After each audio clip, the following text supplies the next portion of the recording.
प्यारा शागिर्दो, थर education YouTube channel भलीकार आऊं या कृष्णलाल परमार। गुज़रियल वीडियो में असां रीडर जे सबक पहिरियों जी मश्क कईसीं। अॼु असां पढ़ंदासीं सबक ॿियो। सबक ॿियो, अल्लाह साईं। अल्लाह हिकु आहे, असांखे अल्लाह साईं पैदा कयो आहे। हू हर हंधि हाज़ुर आहे। ज़मीन ऐं आसमान बि उन जोड़िया आहिनि। सिज, चंड ऐं तारा बि हुन पैदा कया आहिनि। हू असांखे रोज़ी रसाए थो। धणी सॻोरो, महिरबान ऐं ॿाझारो आहे। हवा, पाणी ऐं रोशनी हुन पैदा कया आहिनि। असीं हुन जी इबादत करियूं था। असीं उन खां ई मदद घुरूं था। हाणे तव्हांखे हेजे सां सम्झायां थो।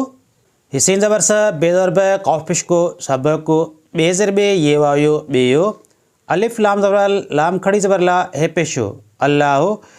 इलाम ते टिन अणनि वारी जेका निशानी ॾिसण में अचे थी, हिन खे शद चइबो आहे। ऐं शद जे अखर ते अचे थी, उहा अखर ॿ दफ़ा चयो वेंदो आहे। ऐं शद मथां ए अलिफ, नंढड़े अलिफ जहिड़ी निशानी पई आहे, हिन खे उभी ज़बर चइबो आहे। ऐं उभी ज़बर खे खड़ी ज़बर बि चइबो आहे। सीन अलिफ सा, हमज़ो ये नून ज़ेर ई, साईं। अलिफ लाम ज़बर अल, लाम खड़ी ज़बर ला, हे पेशो, अल्लाह। हे ज़ेर हे, काफ पेश को, हिकु, अलिफ मद्दा है, ये हे आहे। अलिफ ज़बर सीन अलिफ नून सां, असां खे ये खे, अलिफ लाम ज़बर अल, लाम खड़ी ज़बर ला, हे पेशो, अल्लाह। सीन अलिफ सा, हमज़ो ये नून ज़ेर ई, हमज़ो ज़बर साईं।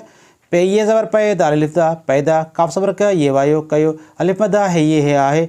हे वाओ पेशू, हे ज़बर ह, रे ज़बर हर, हे नून ज़बर हन, दाल पेश दो, हन दो, हा अलिफ हा, दाद पेश दो, रे पेशरो, हा दो, अलिफ मद्दा है, ये हे आहे। जे ज़बर ज़, मीम ये ज़र मी, नून ज़बर न, ज़मीन, हमज़ो दो ज़र हैं, अलिफ मद्दा, सीन ज़ेर से, मीम अलिफ मा, नून ज़बर न, आसमान, बे ज़बर ब, अलिफ पेशो, नून ज़बर न, उन, जीम वाव जोड़, हे ज़ेर डे, ये अलिफ या, जोड़े या, अलिफ मद्दा, हे ज़ेर हे, नून ज़ेर ने, आहेने, सीन ज़ेर से, जीम पेश जो, सिज्जो, चे नून ज़बर चन, डाल पेश दो, चंडो, हमज़ो दो ज़र हैं, ते अलिफ ता, रे अलिफ रा, तारा, बे ज़बर ब, हे पेशो, नून ज़बर न, हुन, पे ये ज़बर पे, दाल अलिफ दा, पैदा, काफ ज़बर क, ये अलिफ या, कया, अलिफ मद्दा, हे ज़ेर हे, नून ज़ेर ने, आहेने।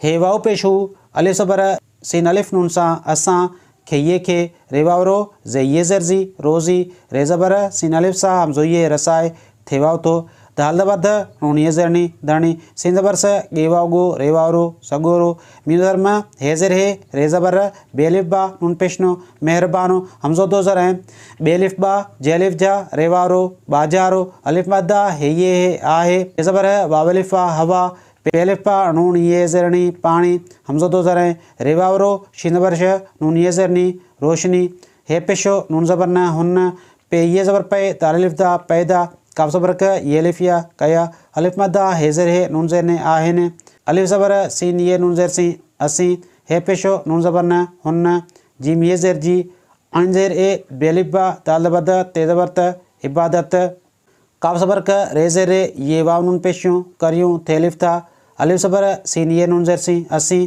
अलिफ पेशो, नून ज़बर न, उन, खे अलिफ नून खां, हमज़ो ये ज़ेरी, मीम ज़बर म, दाल ज़बर द, दाल ज़बर द, मदद, के पेश गो, रे वाव नून पेशरूं, गुरूं, थे अलिफ था। उम्मीद आहे त हिन लफ़्ज़नि जी हिजे तव्हांखे सम्झ में आई हूंदी। अॼु असां रीडर जो सबक ॿियो पढ़ियोसीं। ईंदड़ वीडियो में असां हिन सबक जी मश्क कंदासीं। अॼु जी मुंहिंजी ठाहियल वीडियो तव्हांखे कीअं लॻी? जेकॾहिं पसंदि अचे त लाइक, शेयर ऐं कमेंट ज़रूरु कजो ऐं मुंहिंजे थर एजुकेशन यूट्यूब चैनल खे सब्सक्राइब कजो। महिरबानी।